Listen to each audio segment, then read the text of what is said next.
This is specifically important because we understand each other, we understand the situation in neighboring countries, so we can cooperate on that. Is not the topic of yesterday or today, it's the topic of tomorrow.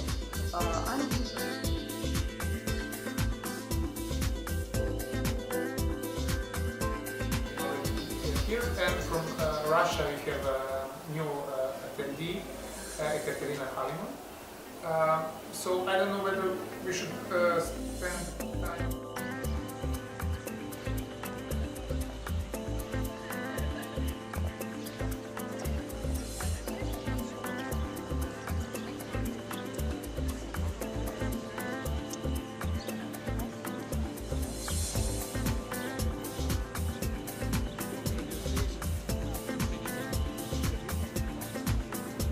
Welcome once again to many of you. We are shared a few moments ago. I think that this is the future of, this is the present, and this is the future of our federation.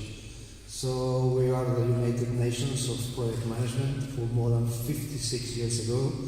We are growing and growing, and now we need to address the sustainable growth in a different manner.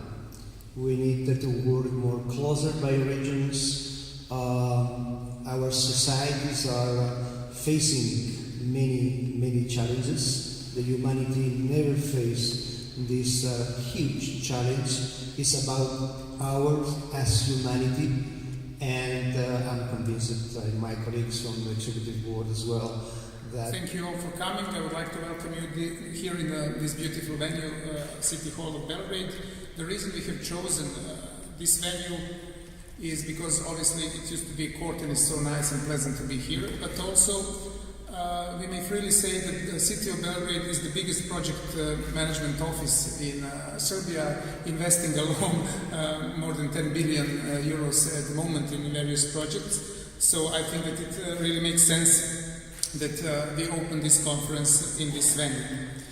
I'm very glad that IPMA Serbia, formerly known Ipma, as one of the oldest associations in IPMA family, with now 33 years behind, is host.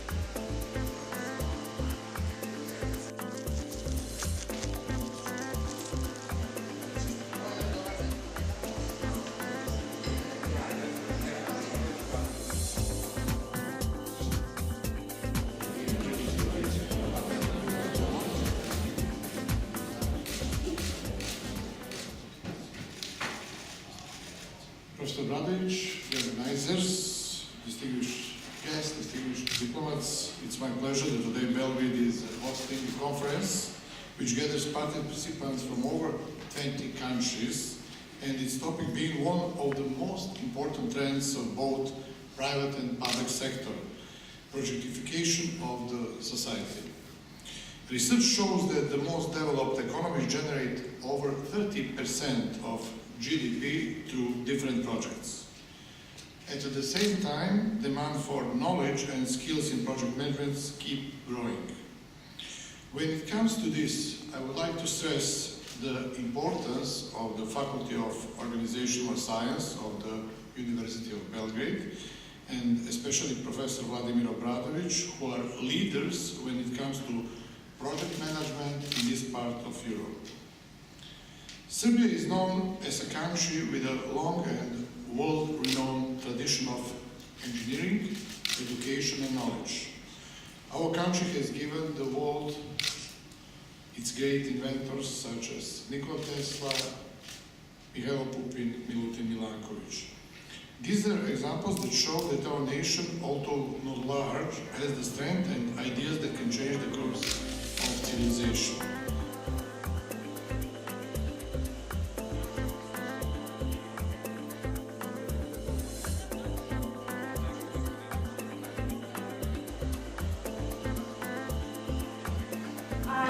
Ekaterina Halima, Irina Prikoshina, Maria Gustava, Irina Kovoskova, Sergei Nikitin from Russia. So, today methods of project management play an important role in the development of strategic economic plans for creation of digital innovative projects.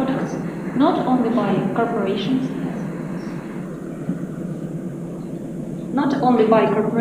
firms, but also by governments for the implementation of their programs of socio-economic development. My report today is very much similar to what Ilya said at the first section, but still I have something to add. So,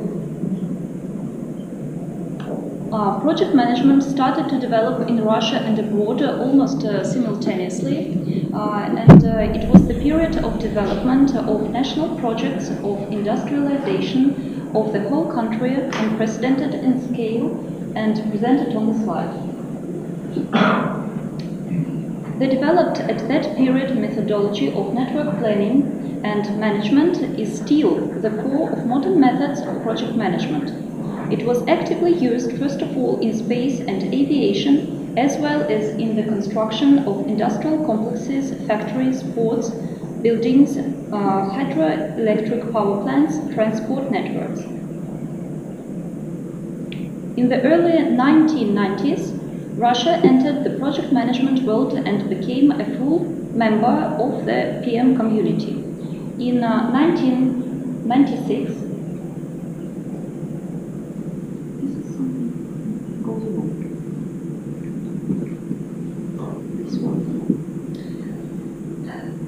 In 1996, at the State University of Management, I'm a representative of this university, the first PM department was established in Russia, and it immediately became a major center of educational and research activities, attracting the largest scientists and talented young professionals.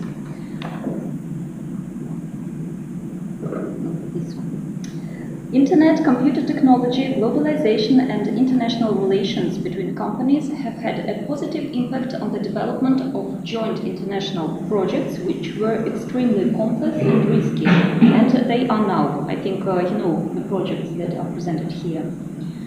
As a new stage of project management in Russia can be called the development of national projects at the state level. Ilya was talking about. In 2017, the government approved the program Digital Economy of the Russian Federation, and according to it, the development of the digital economy model is provided in 5 areas that are presented here on the slide.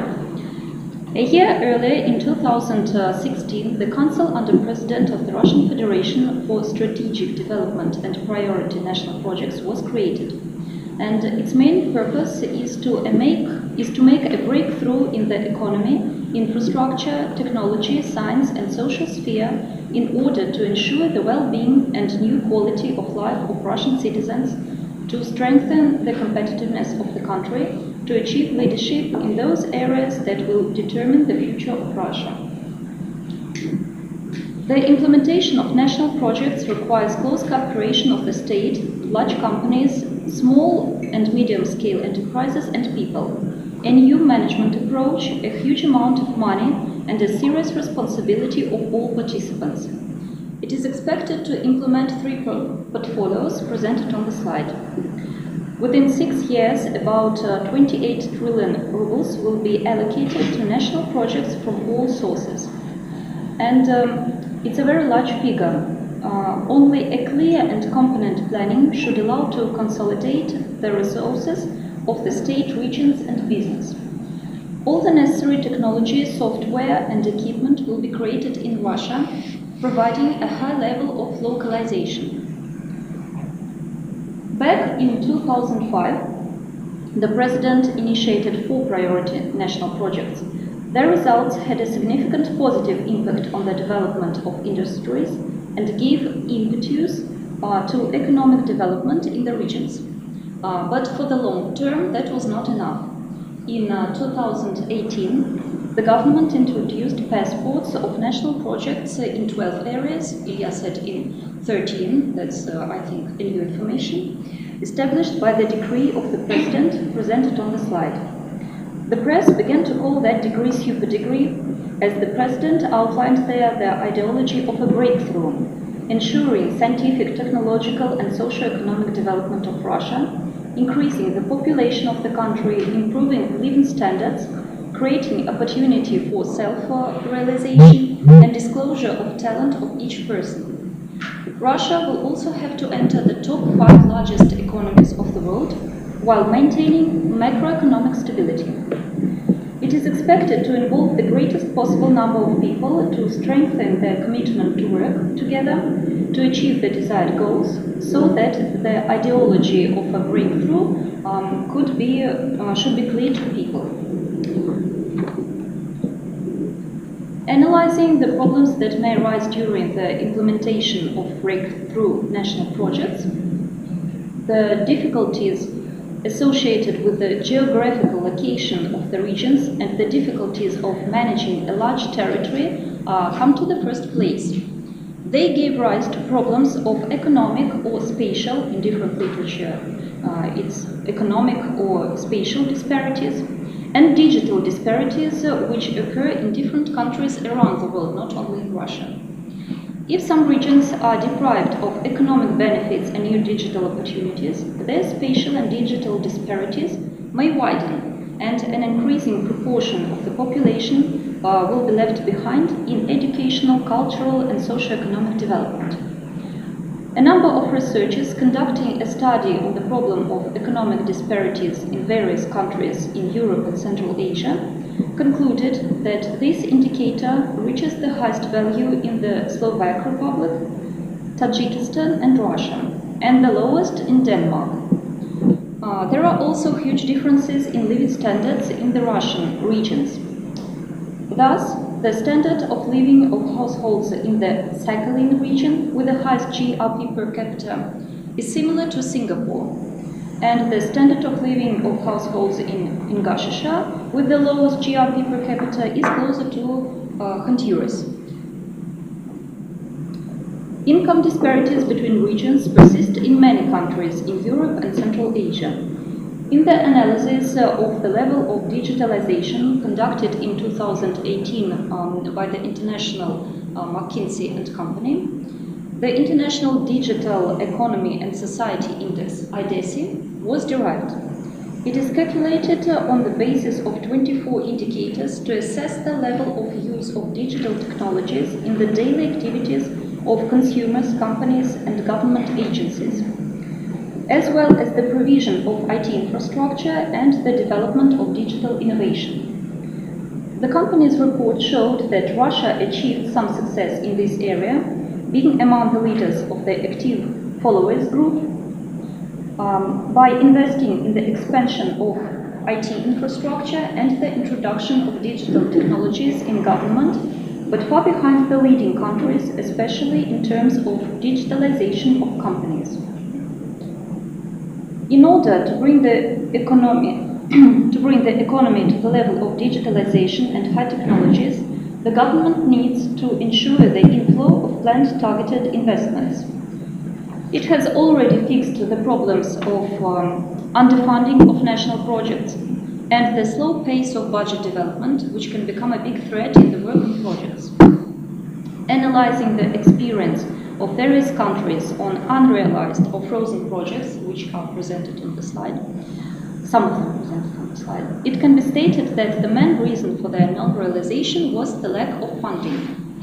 This issue is currently under consideration at the level of public administration. The solution may be to determine the pace of projects' implementation and remove barriers at the level of public administration that hinder it. Project passports should be aligned with the budget. The most important characteristic of the tax system is its efficiency. The tax system is considered to be effective if costs of tax administration are minimal or a distorting effect of taxes on the behavior of taxpayers is minimal. As a quantitative characteristic of the efficiency of a tax system can be used such economic indicator as the tax burden, which determines the share of all tax payments in GDP. Using the official data of the federal statistics, the average tax burden in the Russian Federation is 33.7%. As you see, it is close to developed countries, not to developing ones. In the Republic of Serbia, this indicator reaches 38.5% in 2017, although it also applies to developing countries according to the International Monetary Fund. Today, our tax system is built in such a way that it makes production in Russia unprofitable and for residents and destroys the industry. By the end of 2019, the TB is likely to grow by a few more points. As a result, the government needs to solve a difficult issue. On the one hand, reducing the tax burden on residents will give impetus to their rapid development in Russia, increase their number, and thus the sources of tax revenues will become more. But on the other hand, easing the tax burden will dramatically reduce the revenue side of the budget, which is acceptable for the government, as you understand. In 2015, two federal laws presented on the slide were developed. After that, in 2018, the Department on Special Programs, Development of State Scientific Centers and Science Cities was established in the structure of the Ministry of Science and Higher Education. The allocated budget funds are provided for the implementation of measures presented on the slide. A necessary factor in the rapid development of science cities is the increase in human resources and in quality of their education, which will require the implementation of priority projects. On the example of activities of the Russian science city Troitsk, on the plan of implementation of the strategy of socio-economic development by 2020-2025, the following projects presented on the slide from various spheres should be implemented. In addition, special attention from the public administration deserves the development in the regions of both science cities and industrial parks, industrial clusters, eco-industrial parks, which will give impetus to the development at the micro, meso and macroeconomic level.